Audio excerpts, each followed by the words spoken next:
match. Oh, he caught it! Oh, unbelievable! Back near the wall. It's out of here. Step back.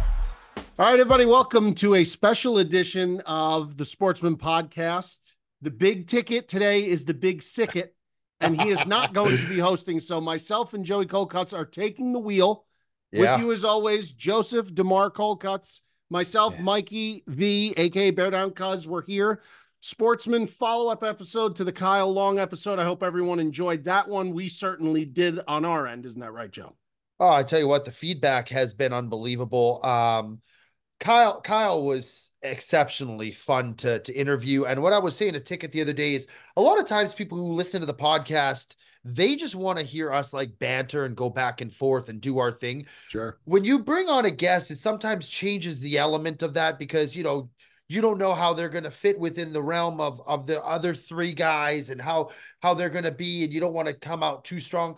I thought he was so easy and he fit in so well with our crew that it was almost like we were just running a regular episode with, you know, a Pro Bowl, you know, tackle in there, which was unbelievable. He was so good, so funny. I thought he was exceptional. And it seems like a lot of people really enjoyed the interview. And it's just a testament to us bringing guests on. I think so far, like we said, we've had 3 guests on. All 3 guests have been awesome.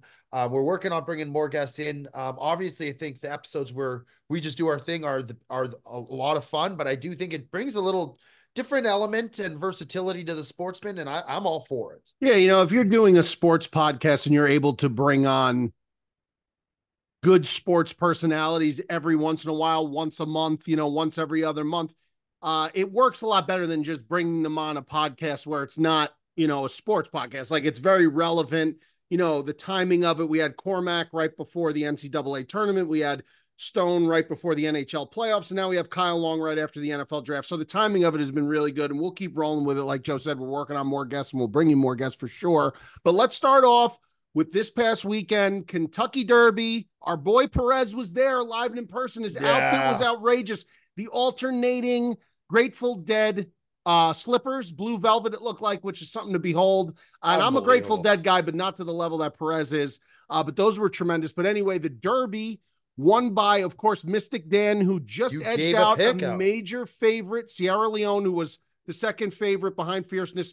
What did you think about the Derby, Joe? I haven't hit a Derby in probably 15 years, 14, 15 years. I haven't picked a Derby winner. Felt good to get back on the winning train with the Derby. I've been very close some years.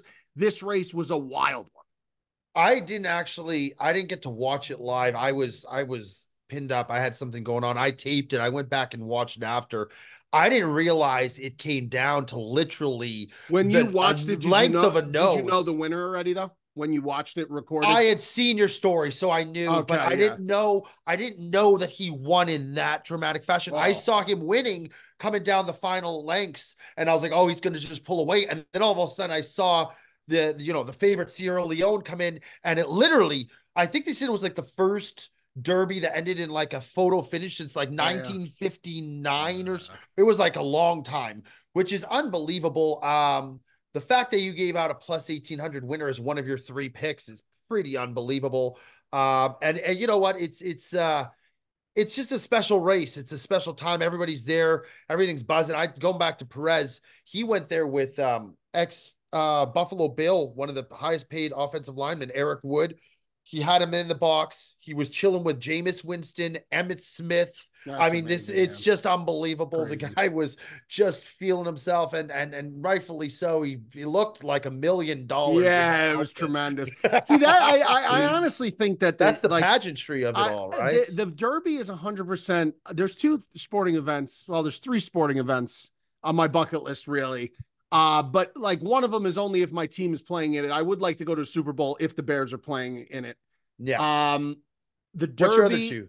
The Derby and the Masters. Those are 2 things I would really like to get to. The Derby, though, for me, like that really to me is like, what are you going to wear to the Derby? Like that is a big part of it. And I wouldn't be too over the top because I do see some guys who look absolutely ridiculously absurd. Yeah. Like I would go like with like, what would your Derby day outfit be, Joe? I told Holly the other day, I think I would go like a periwinkle linen suit, and then just a white plain button down underneath. Just like a pastel. And then, of course, I'd wear a hat because I wear hats all the time anyway, and a pair of sunglasses and call it a day. I wouldn't You'd need look good the with the wacky fedora patterns or anything like that. Like, I don't need that. Just give me like a pastel colored suit and a traditional shirt. I'm right there with you, like a pastel blue or light pink suit with maybe just like a, I don't think you need to overthink it, and going back to what you said, I think there's it's kind of like high society, right? I think there's two different things, between the Met Gala and then the Derby. Everybody wants to see what like everybody's wearing, right? That's part of that's part of the whole scene, right? So I think, going in there looking good. Perez just pulled it off, man. This is a guy who doesn't wear suits very often. I thought he looked unbelievable. But yeah, you got to think being there it had to be pretty special.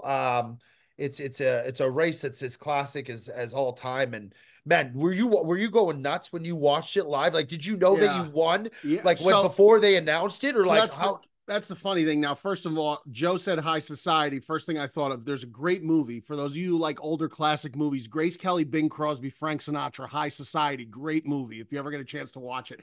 Second, Joe, to answer that question, I had no fucking idea that Mystic Dan won that race. And I'm going to tell you why. Because I didn't see who was in the lead. We were at Dom's T-ball game, and after the T-ball games, me and my buddy Mike Cougs, whose kid is Dom's age, plays on the team. We go to Luna afterwards, usually, or somewhere very close. We get pizzas for the kids and beers. We're there. The place is mobbed. Luna's got the race on two of the big flat screen TVs, and they put the volume on for the race in the whole restaurant, which was spectacular. But I still could not hear what was happening. All I saw was Sierra Leone coming up. So I was getting excited that Sierra Leone was going to close because I gave that out. I had Sierra Leone to win, too. I had 3 horses, Mystic Dan, Sierra Leone, and then I forget the third horse I had.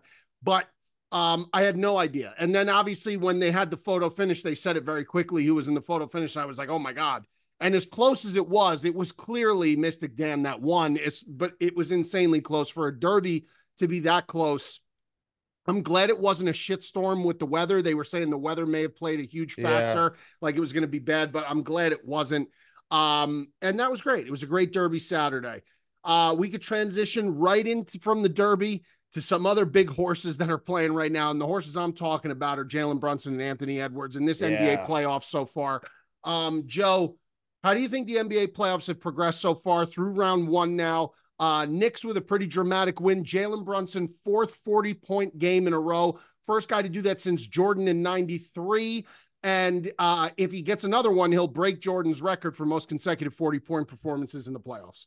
He's playing unbelievable. I think he's got his, there's a stat. I think in his last 5 games, he scored like 219 points. I think it was, which is like one of the most, the guy's been exceptional. Listen, whether you like the Knicks or whether you don't, you can't deny the Knicks being in the playoffs is just a special scene. It's just the garden is bumping. Everybody's fucking alive. I agree. And it feels like they're a team that should be there. Like they're a big market team. They have great history. And I'll be honest, when Randall was declared out for the season, I really didn't think that they had a chance.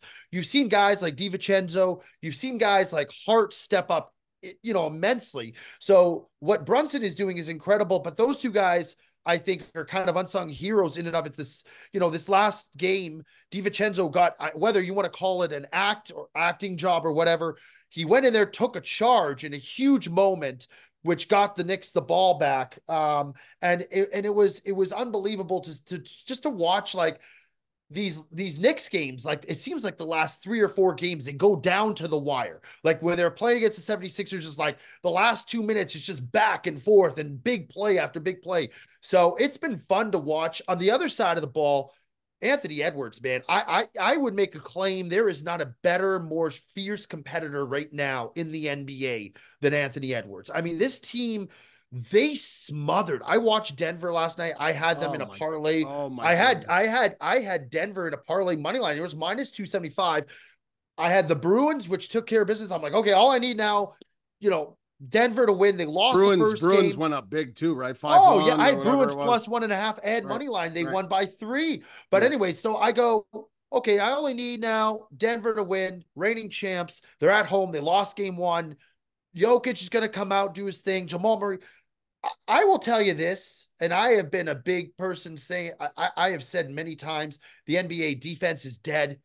The defense that Minnesota Yeah. played, Yeah. it was smothering. Dude, Jamal Murray couldn't get rid of the ball. Like, they were stealing, they were blocking, Naz Reid blocked Jokic multiple times. It was fun to watch. The Wolves are for real. If they beat Denver, which looks good, I don't know if anyone can beat them aside from maybe the Celtics in the East. Okay, so that leads us to the next question. I'll touch quickly on Jalen Brunson and the Knicks because that's in my backyard. I got guys texting in group chats just going crazy. The Knicks fans are going nuts, and rightfully so. These games. Are you a Knicks guy or you're a Nets I mean, guy, right? I watched last night, you know what I mean? I am a Nets guy. I mean, but once they moved out of Jersey, I lost interest pretty much in them because when they moved to Brooklyn, it was kind of like, all right, well, that's it for me. But like, obviously I'm going to root for the Knicks in the playoffs. But I would never claim myself as a Knicks fan, but Brunson is showing that he is like, not only is he a star, he's like playing superstar, super max contract level basketball. And Knicks games against the Sixers, against the Pacers. This is the thing about the Knicks is every game is going to give you a heart attack. Every single game is going to be a sweat fest. They make nothing easy on you, the Knicks. No. That's how Knicks fans have had it forever. It will always be that way. Last night, for example, game one, Brunson makes that late turnover. And they got very, very fortunate. Yeah, when he tried to throw it off of a defender. It hit the guy and then it hit him out of bounds. While he was out of bounds. And then they got very fortunate because the ensuing possession, almost immediately, the Pacers got called for an offensive foul on a pick play at the 3-point line. They were trying to run a high pick, high screen at the 3-point line. And they got called on an offensive foul. So they got bailed out there, but all the credit to the Knicks. They took care of business against the Sixers. That could have been a spot where the Sixers stole that game in the Garden. It could have been a spot where the Knicks totally crumbled and folded like a cheap suit. They didn't. Last night, another spot where maybe they could have folded and blown that first game. They didn't. So on they go. But now saying that, Joe, you're talking about the T-Wolves. You're high on the T-Wolves. Who's your favorite to win the whole thing at this juncture? I think you still, if you're a betting man, you still take the Celtics. I just think the Celtics are the most rounded team. And listen, as much as I enjoy the Knicks, whoever wins that series, because let's be honest, the Celtics are going to steamroll the Cavs. I don't think that the Cavs have a chance. And listen, they're a nice team. Darius Garland and Donovan Mitchell, they're good players. But if you look at the Celtics up and down, like across their entire roster, they are the most well-rounded starting five lineup. You got arguably Jalen Brown could be a number one on most teams, and he's a number two behind Tatum, Porzingis. You got even a guy like Drew Holiday is such an asset to have in the playoffs. He plays great defense. He's a two-way player. So I would go with the Celtics. That being said, if there was a team I was rooting for, I would love to see the Timberwolves win because they're just playing with an edge. They're a new team. Karl Anthony Towns looks great. Edwards looks phenomenal. They got guys like Naz Reid and other players who are stepping up, and it's fun. Mike Conley, by the way, feels like he's been doing it for like 30 years. Mike Conley minutes. Mike Conley was on the Ohio State team that lost to the Gators in 2007 with Greg Oden. That's how long this guy's been around. He was with Durant in OKC, dude. He's been around a long time, Mike Conley Jr. Long time. Yeah. Yeah, I mean, listen, I bet the Celtics before the playoffs started to win the whole thing. What was that at? So I'll stick with them. I think like plus 300. So it wasn't great. But that's not bad, knowing how good a team they are. It's not bad. I did it like, I would say this was before the NFL draft. This was a little while ago. So I got it in the plus 300 somewhere there. Yeah. I'll stick with it, but I'll agree that the Knicks and the Timberwolves are the most fun topic of basketball right now. They are that would be a very fun thing to see. And you got to wonder, like you said, Julius Randle, like what would this Knicks team look like if Julius Randle was still on it? Like, man, oh man, the way they're rolling, but he's not. We move on. It is what it is. Joe likes the Celtics. I like the Celtics. Yeah. And this week, fast forwarding to the now and a season that hasn't started yet, of course, we always can't skip a week without talking about the NFL because it's always prevalent in one way or another. this next Wednesday, the 15th of May, the NFL will officially release the schedule. Teams know who they're playing already, home and away, but they don't know obviously when the games are until next Wednesday. That schedule will start leaking before the 15th. That's fun. That's fun when we see that. But that being said, Green Bay, Joe, right now has hard schedule, fourth most difficult schedule in the NFL. Yeah, not good. So what do you think about, I don't want to do record predictions, way too early to do that, but we could pull up what their schedule is, their home and away teams, and you just tell me what you think about we should do for the Packers and the Bears. Yeah, I have the Bears queued up already. So the Bears, obviously, we're not talking about the divisional opponents. We'll just talk about who they're playing out of division, home and away. We know that. So the Packers this year, they have at home, obviously, divisional opponents, and then they play the Cardinals at home. That's a winnable game.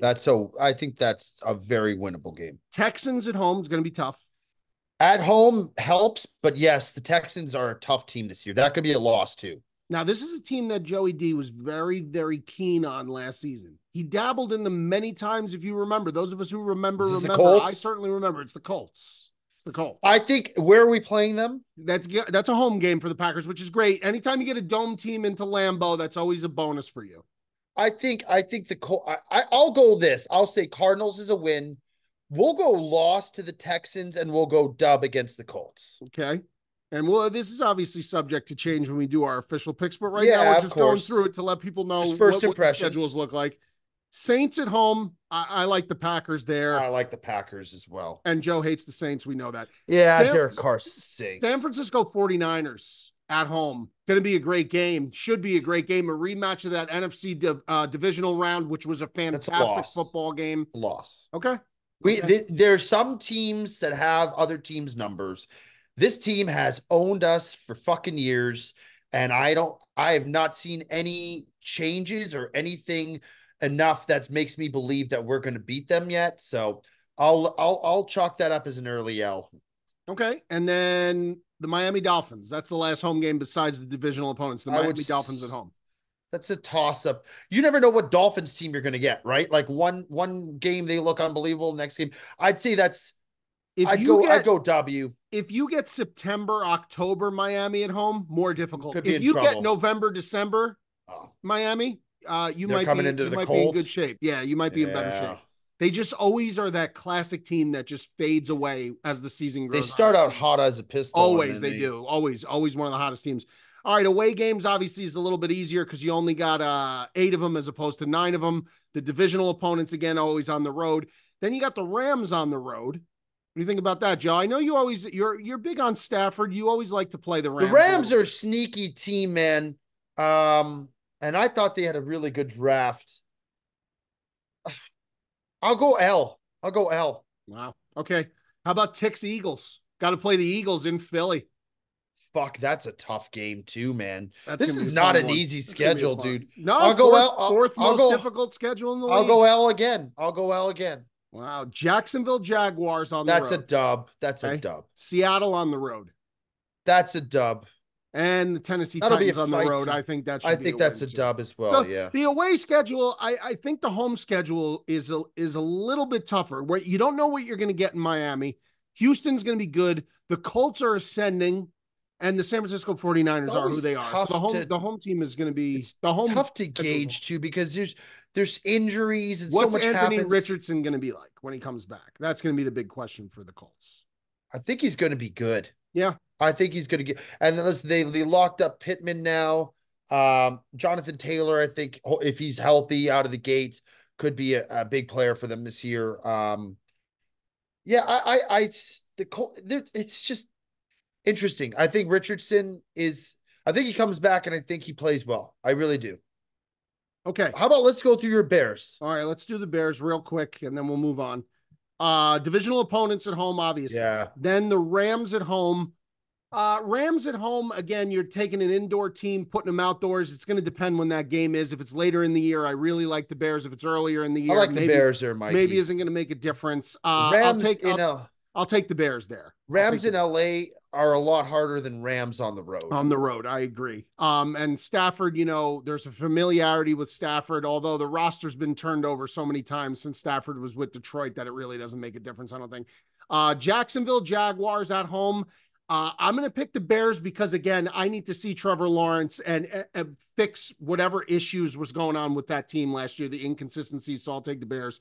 Titans at home. Now, the Bears, just to preface this, have the 29th hardest schedule in the league. Their schedule compared to Green Bay's is a lot easier. So when I start saying win, people like don't take it as me being biased. The schedule, according to the NFL, is the 29th hardest in the league. So it's one of the easier schedules, close to the easiest schedule.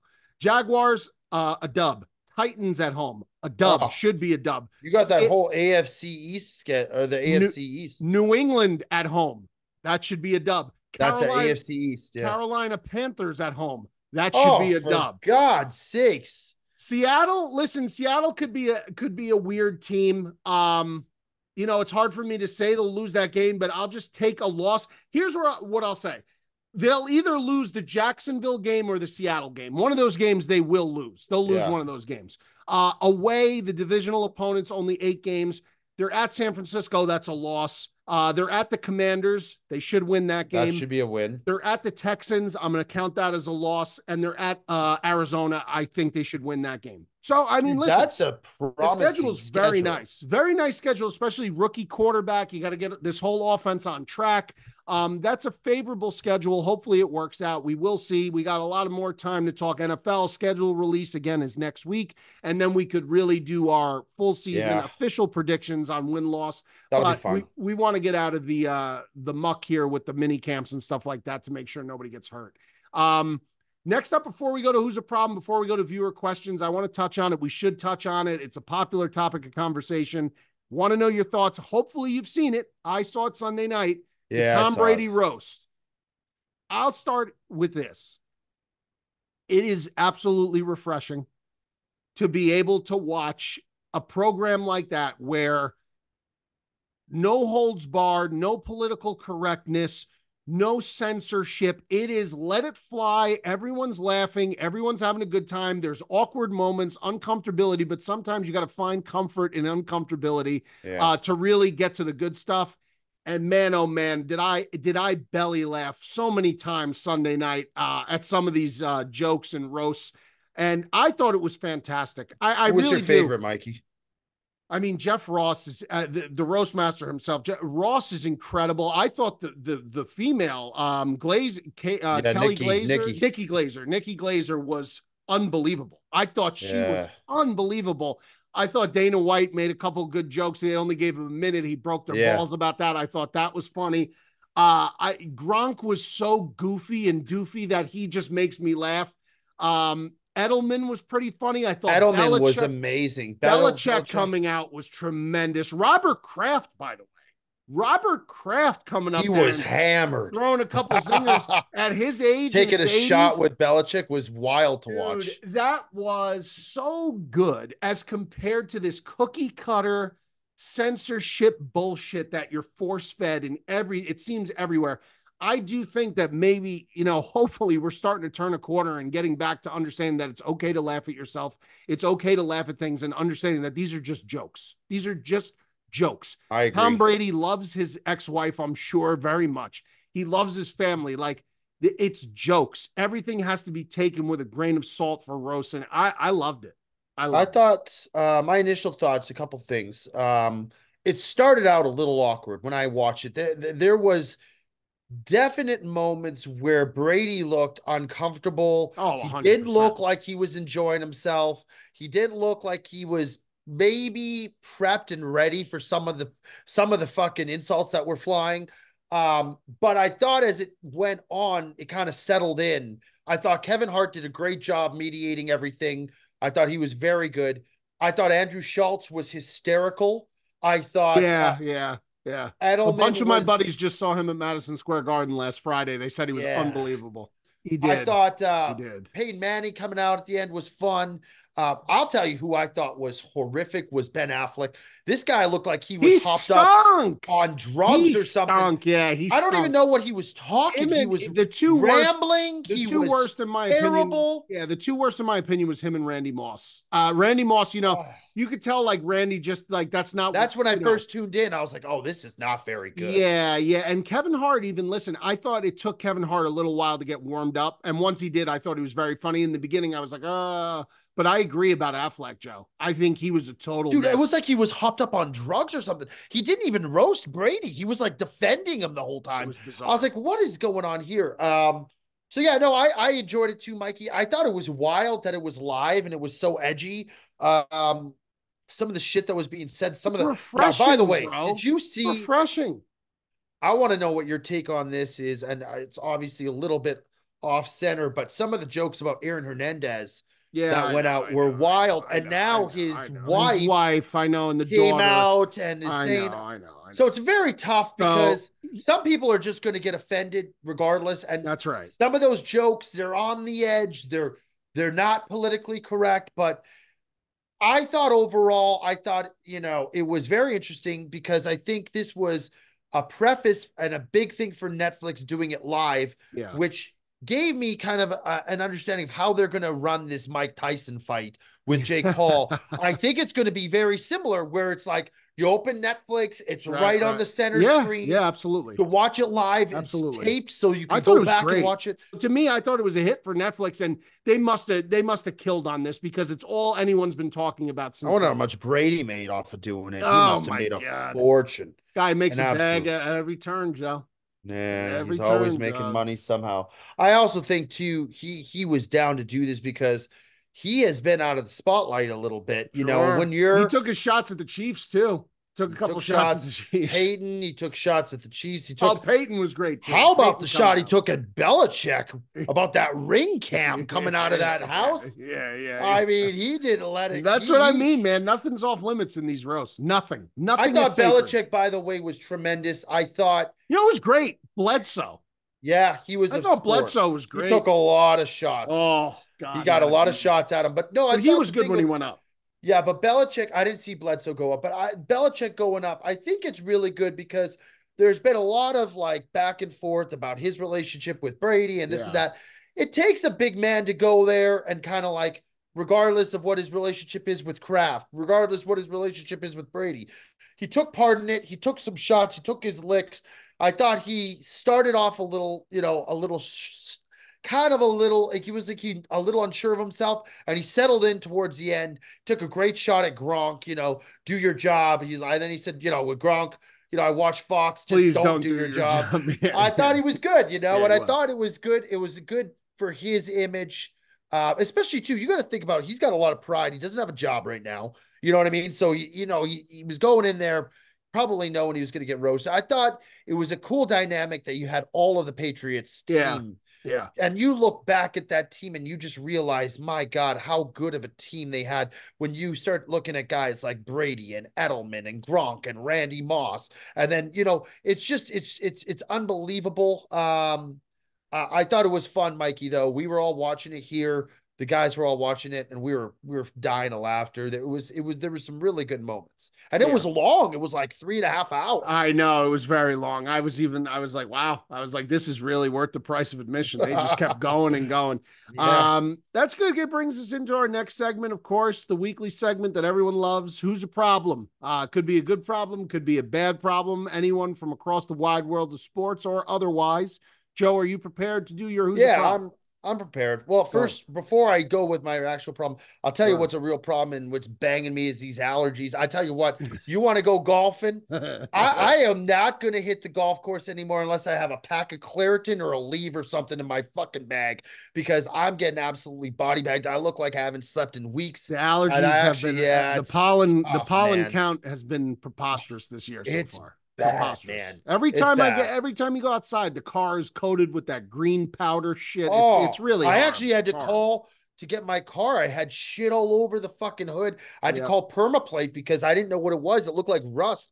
Turns out it was from the trees and the sap and shit. God. It's all over. And we're in the middle of the course today, and all of a sudden all these like white fucking cotton things start going. I was The like, this is dandelions. my Yeah, fucking nightmare. yeah. But my actual problem is actually going to be the third string goalie for the Vancouver Canucks, Artur Silovs. Listen, I have never played an NHL game. I've never played a playoff game. I played hockey as a goalie. I understand not even a fraction of what this young man must have experienced going into a high powered leveled playoff. Just so much expectations for this Canucks team, so much pressure. As the third string goalie, listen, you got an all-star Vezina finalist in Thatcher Demko, goes down with an injury. We brought a pretty seasoned goalie into Smith from Pittsburgh over. He played, he's got plenty of experience. He plays really well. Next game goes down. We're down to our third string goalie. Guy looks like, I think he had like 9 starts in his entire career, gets thrust into the starting position. It could have gone really wrong. This young man stepped up and played great. And by the way, the last game of the series when we closed out Nashville, got a shutout and played tremendous. So I'm going to put him as my problem now. He may get lit up like the fucking 4th of July while we go up against the Edmonton Oilers and probably the best talent the NHL has had in years in Connor McDavid. But I think this young man deserves some kudos, coming in, in a position where really a lot of people probably just wrote him off and wrote off our team. And he stepped up, played fucking great, and closed out the series. Big for the Canucks, big for me as a fan, big for Artur Silovs. He's my problem of the week. It's a good problem. I mean, they certainly have needed him to step up because, I think even you were very disheartened when the starter went down, like you said, because he's really prime time guy. And then that's a really shitty string of bad luck to have the backup then go out. But, sometimes the guy just needs a chance in that spot to prove that he could do something different, so. Well, they got to score goals this next series. Like I said, they're up against Edmonton, who's one of the highest powered offensive teams with Draisaitl and McDavid. I mean, if they don't score goals, they're going to be in trouble this series. But up until now, I was very impressed. I don't know how much of the NHL playoffs you've watched, but I've been really excited. The Canucks are, it's nice to have my team back. You know what I mean? Like they have really been nowhere to be seen for years. And now it's like, it's fun to watch playoff hockey when your team's a part of it. It's been awesome. Yep. I'm going to talk about a guy that we already touched on. To me, he's a problem in the best possible way is Jalen Brunson. I mean, this guy, came in and single-handedly has resuscitated this franchise that New York craves to be good. This city, listen, they love their Yankees. They love their Mets. They love their Rangers. They love their Islanders, but they love the Giants, the Jets. But at the end of the day, if the New York Knickerbockers are playing playoff basketball and they're winning playoff basketball, like Joe said a little bit earlier, there is few places, far and few between, like Madison Square Garden when the Knicks are winning playoff basketball. It is really, all you got to do is turn on the television and put the volume up, and you can feel the energy flowing through that building. Stars there. I mean, the whole Yankees lineup was there yesterday on the floor. You got Spike. I mean, there's normally Ben Stiller's in the house. It's star-studded, and it's the biggest show in New York when the Knicks are playing hot. I hope they could sustain it as long as they can, but Jalen in particular, and I'll say this again, he's a class act too. Not playing like a star player, playing like a superstar player, a super max contract worthy type of player. This run that he's on, is inexplicable. I mean, if he gets one more of those 40-point games, he passes Jordan and he's behind only Jerry West. I mean, that's insane for most consecutive 40-point plays in the 40-point games in the playoffs. Yeah. So, the Knicks, they took that game one. That's big for them. They got to keep the momentum going. Can Jalen sustain this level? I don't know, but they get a little bit from everybody. They're going to need a little bit more from their bench because God knows the bench did nothing, and the Indiana bench was dominant last night. So, but hats off to Jalen Brunson. He's my problem for the week, and a good problem. We both have That's a really good problem. Do you think the Knicks win the series?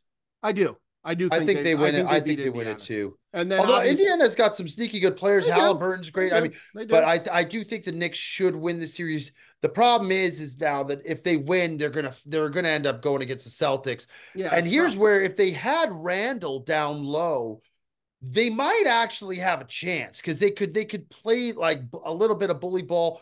But now without that, Brunson is going to have to do so much. And then you look on the other side of the ball. Celtics have just It's going to be it'll be a lineup. major uphill. Like I said before, these wins against the Sixers and last night's win in game 1 against Indiana, like nothing is coming easy for the Knicks, and it's only going to get more difficult. So they're going to have to dig down, but this is a gritty team, man. This team has a lot of guts, a lot of balls. They play that way. They play balls to the wall basketball, which is really fun to watch. And that's what gets the Garden so hyped up. They love nothing more than a gritty team. This team's got the dog in them a little bit. So we'll see how that goes.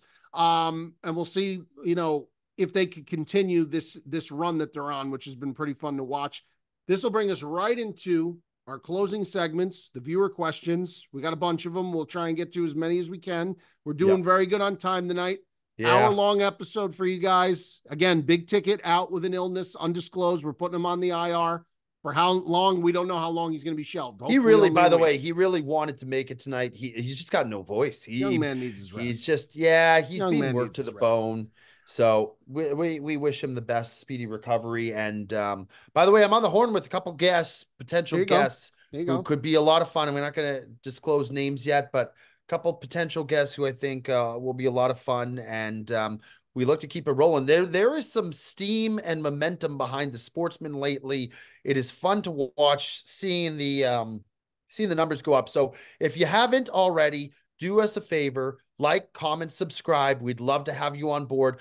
We started this out, by the way, if you go to the Sportsman page, I somehow got brought up on seeing like the first videos me and Ticket did. We were getting like 160 views, 300 views. That's where you start. That's where everybody starts. We're getting now consistently between the audio and the YouTube, 10,000 plus downloads and listens. That's awesome to us to see this thing progress. We used to call it the 400 faithful. We now have over 5,000 subscribers, and we want to keep that moving.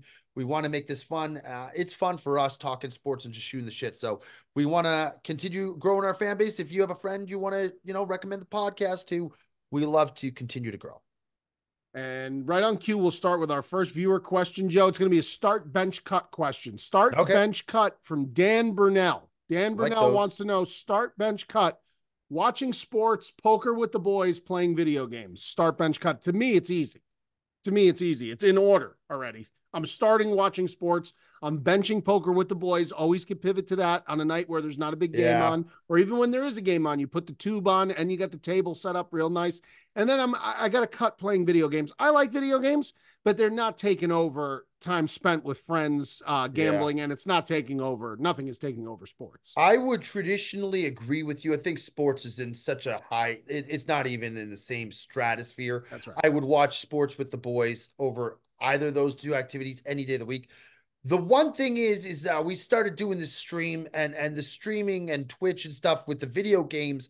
It is a lot of fun because you get to have people come in, take jabs. It's the chat's going and stuff. So I'm actually I'm gonna pivot. Normally I would have put poker as my second, but I'm going to throw in video games. It's been reborn for me in the last little bit. I'm all in on it. I think it's a lot of fun. And it's a new thing for us. So I'll go ahead and put benching the video games, and I'll cut poker with the boys. I'll tell you, I love to play poker, but my group of friends, I don't remember the last time I actually sat down. I was going to say and had a poker game. I was going to say, like, that's the thing. Like, I could get the table out, and I got to get some advance notice on it, but we could get like a good 7-8 guys. Yeah, see that night. I would be in for, Mike. Yeah, it's a lot of fun. I don't have that in our group. Like, we don't ever do that. Yeah. So if I think that's partially too why I'm a little bit swayed on that. But when I was younger in Canada, we would go and have poker tournaments all the time. It's a blast. You do rebuys and guys are having beers and shooting the shit. And you got sports on in the background, but I just, our group, we just don't, there's not really a lot of card players in this group. So you know what? Still pretty good mix there. Yeah, that's a good question though. Let's go to Brett Beeson. Brett Beeson asks, you have the option. This is a good question. Brett Beeson asks, you have the option to have one player from a rival team switch to your team. Who is it? So I guess I'll give a Packer, you give a Bear. Or actually, that's not necessary. I'm going to give a Packer. You could give whoever you want. You could do, a rival for the Canucks. You give a rival for what do you mean by a rival? So it's like a rivalry team. Yes. Okay. Yes. Okay. A rivalry team. I mean, if it's the Canucks, I would take McJesus in a heartbeat. I'd take Yeah. Connor McDavid. I mean, I Yeah. think that's a no-brainer. Yeah. I'll go for the Packers rivalry player. I'm trying to think. I'd go with Justin Jefferson. I Good think pick. if you give a guy like that who is just a superstar, like a bona fide superstar, he makes plays happen. It opens up the rest of the field so much that you almost have to double cover him. I think you give a young quarterback like Jordan Love a talent like that, Yeah. it makes him that much instrumentally better. So give me Justin Jefferson from the Minnesota Vikings. Yeah. For me, man, oh man. I was thinking about baseball. Maybe would I take somebody from the Red Sox? They got some good starting pitchers this year. Would I take somebody from Green Bay? I mean, listen, if I was to take anybody from Green Bay who I'd want from Green Bay right now, it would be Jordan Love. I mean, I don't need, but like, I don't want to give that answer now because I am very confident in what Caleb's going to do. But if you asked me last year this question, the answer would be Jordan Love. You could still have Jordan Love starting and Caleb Williams learning and on the bench, like getting but I do think that the correct answer is the one Joe gave. And since we're both, unfortunately, in the same division, we have the same rival teams, I think Justin Jefferson is the answer. And I don't care who we have at wide receiver. And we have a great trio. Justin Jefferson is the best player, arguably, in the entire division, quarterback or otherwise. So, that is the right answer. Yeah, he's a monster. He's a monster. In the whole NFC, I don't think, I mean, maybe McCaffrey, I would take like as an offensive player as well-rounded as he is. But I think aside from that, there's really, I don't know if there's another player in the NFC who's as talented as him. No. AJ Brown's up there maybe, but not even, Justin Jefferson has all the talent in the fucking world, man. Yeah, he is a stud. He's a monster. All right, Nathan Lamana, bold prediction for the NFL this season. Give us a bold prediction for the NFL this season. Could be anything. I will go. How about this? I'll go that the Houston Texans make it to the AFC Conference Finals. The championship game. The championship game. Yeah. Okay. Yeah, I could see that. I mean, listen, they're going to be good. I think that CJ Stroud was so good last year. They're not a great division. So I would like to think that they're going to win that division. I mean, Tennessee's whatever, Jacksonville's like they're decent, but I don't think they're dominant teams. The Colts, depending on how Richardson plays, right. But I think that if you look at it, I think the Texans probably win their division. So they're probably having a home game, divisional home game to start. I think that they can win a game or two, and I think that they can. I think that they can make it to the AFC championships. I think that the additions of now having a guy like Joe Mixon and then obviously Stephon Diggs is a fucking it opens so much up for CJ Stroud, and I think that offense is already powered to be successful. They can score points. They have a great coach and they have a young dynamic defense. That's my prediction. That was my outlight. What is it? Outlandish prediction of the year? Bold prediction. Bold prediction. Yeah. Yep. I'll go with that. I'm going to give one, and I'm going to say this: a division that everyone got better, and a team that traditionally does really well, has done really well regular season wise, and then shits the bed in the playoffs. I'm going to say that the Dallas Cowboys missed the playoffs this year. Wow. I'm going to say Dallas has a really down year this year. I think they botched free agency. I don't see how they got any better. I think the draft was just okay. I think that Dak Prescott is a serious concern moving forward in terms of there's been no talk of any kind of negotiation or extension with him or reformatting extension. I mean, a refiguring of his contract to try and rework out some of those numbers hasn't happened yet. I'm not a believer in Dallas. And meanwhile, the Giants, I think, got a little bit better. They still have quarterback question. Yes. I think the Eagles got a little bit better, adjusted some things with them. Now they're all going to have pitfalls. Washington obviously got better. But I just think that the Dallas Cowboys, all these years of having these great seasons, regular seasons, and shitting the bed in the playoffs, I think the opposite happens this year. And I think they have a clunker of a regular season. Wow. Now, I'm not saying they win 4 games. I'm not saying they win 5 games. but I do think that they missed the playoffs this year. So I'm gonna give that as a bold prediction. After they've been a perennial playoff team and a perennial contender for that division for years, that'll be my bold prediction. I'll give you one more. I'll give you one more. All right. You're gonna think I'm clowning, but I'm not. Okay. I'm legitimately being honest. Okay. I think the Chicago Bears make the playoffs. I hope the Chicago Bears I think my expectation is they should make a wild card. It's a tough division, and I think in this division every team is going to be good. I don't think there's going to be a weak team. I think the Vikings with McCarthy, I think they're going to be solid. The Lions, I don't think have changed. I think the Packers are going to be good, and the Bears have gotten obviously good.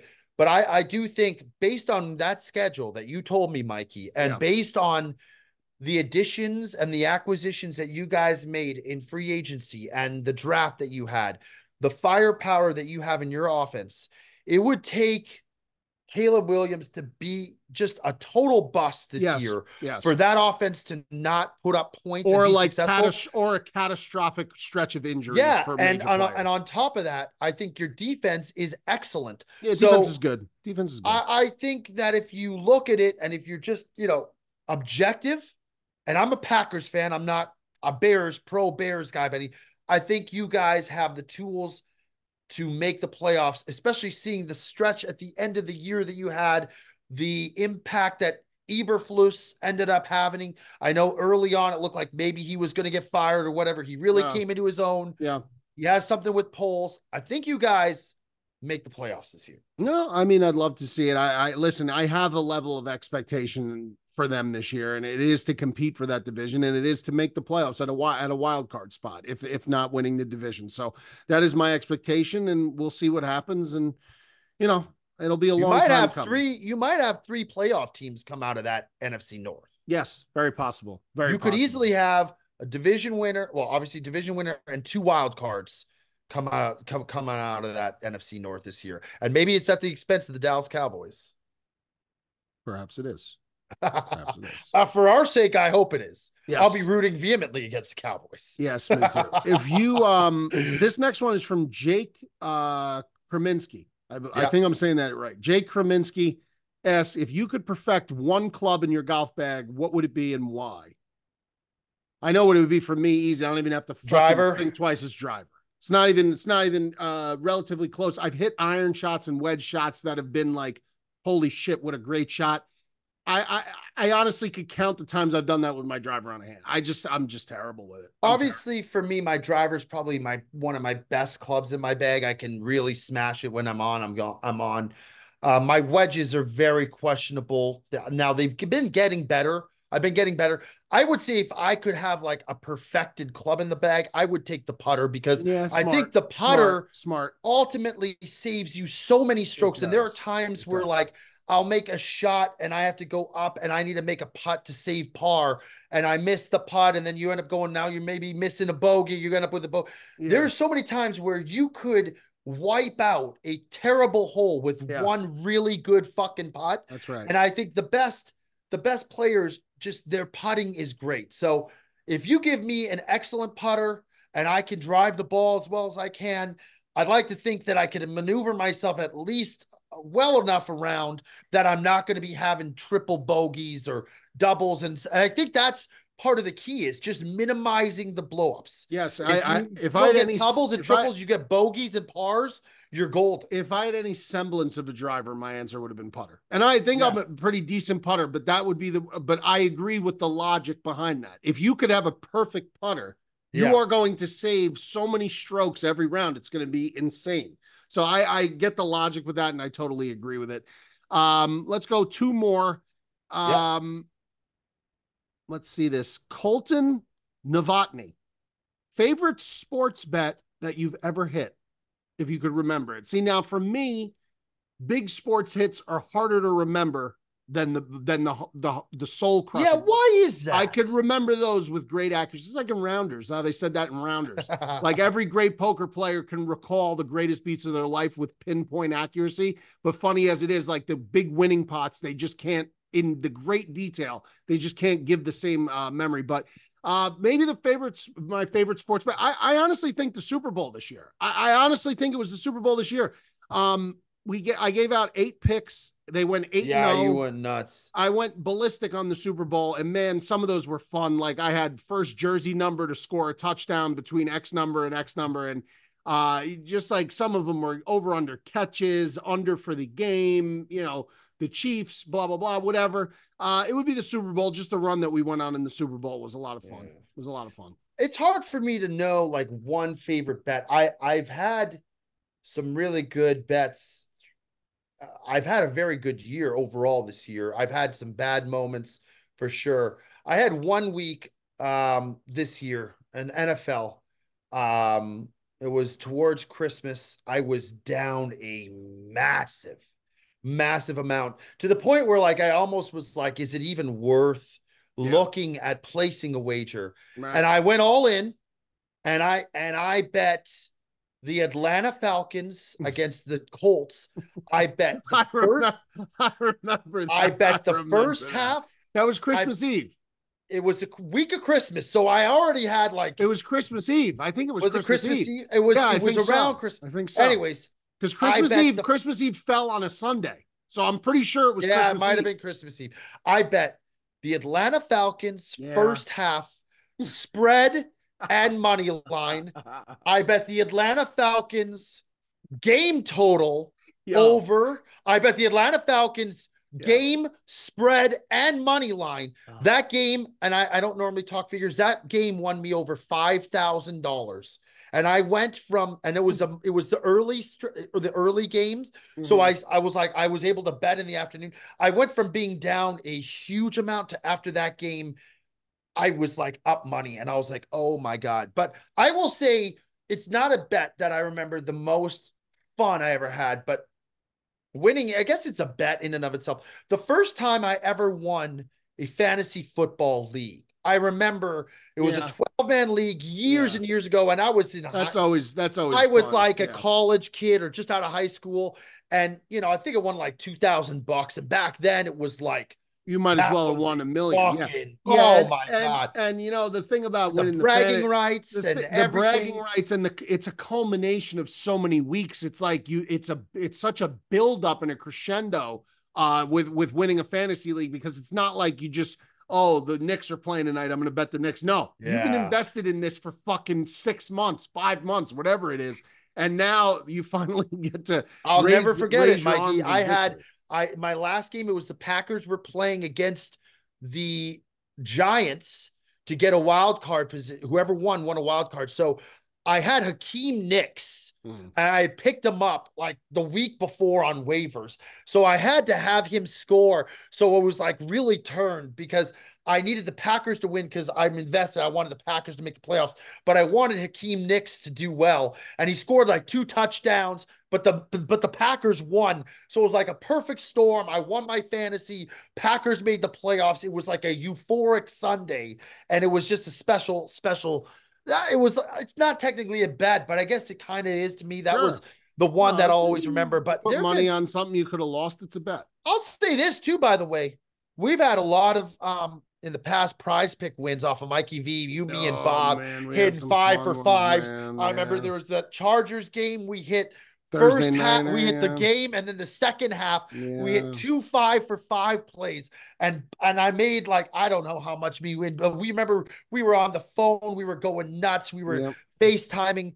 Those are the best. Those are the best. Yeah, moments. Those are a lot of fun. The party bet hits are just, they're different. That's different animal. That was from Colton Novotny. Good question, That's a Colton. Great question. And then the last one, and we'll close it out. Matt Hendry asks, what is the best sporting weekend of the year? The best sporting weekend of the year. For me, listen, I'm biased. I'll tell you this, the Kentucky Derby weekend always comes in a very close second for me, because it's the first really nice weather weekend of the year in Jersey. Typically, you usually get some decent weather. There's usually always a prize fight that week, that night of the Derby. It's always good. But the number one sporting weekend of the year for me is NFL Week 1. I mean, NFL Week 1 weekend. That's tough to You beat. got late push baseball. Used to have playoff baseball, I think, or close to playoff baseball, depending on where the season was at. Very late baseball, pennant chase baseball. You have NFL kicking off. You have college football the day before, which is typically in week 1, but there's already been a week 0 already happened in August, last weekend of August. And everything is just in full swing. It's a great weekend, full slates all over the place. I don't think you could beat it. Yeah, I would agree with that, Mikey. I think it's just, I think that, and also I think Masters Week is a lot of fun. Masters Week is a lot of fun in terms of just, you don't have to necessarily be a big golf guy to enjoy just how big that major is. But yeah, week 1, you have the boys over. You've been waiting all year. Anticipation is high. You got your bets in for the day. You got your fantasy football first week lined up. Oh my God. It's just special. It's different. And you just sit on the couch and you just go nuts from the start of the day to the end of the day. And it always seems like the day just flies by. Like you blink and the first set of games are done. Gone. The afternoon games Gone. are coming in. Yep. And it's just like, here we go. We're off to the races. Now this year, I think we're getting a Thursday night, a Friday night, college football Saturday. I think the NFL's doing the Friday night game week 1. I think they're doing a Thursday, a Friday. Really? Yeah, there's definitely a Friday night game. I believe it's week 1. I may be wrong, but there's Thursday, there's Friday, there's Saturday, there's Sunday, there's Monday. I mean, football has monopolized the fall, man. They just have it by the throat and they ain't letting go anytime soon. They are spreading out every night. You almost get football. Really, the only nights really is Tuesday and Wednesday. There's no football, which is tremendous. Unless, even Tuesday and Wednesday, you get some of these, these MAC games, you get some of these, Atlantic Sun, you get some of these wacky conference college football games. But football's got it by the throat. Tell you who else has got it by the throat in terms of the sports podcasting game. That's the Sportsmen podcast with me, myself, Mikey V, and Joseph Colcuts, and our dear, dear friend who couldn't be here, but he wanted to be here. The Big Ticket. We give him a shout out and a salute to him. He'll always be here in spirit. That does it for another edition. Like, comment, and subscribe to the Sportsmen podcast. Great episode. That's Joey D. I'm Mikey V. We'll see you next week.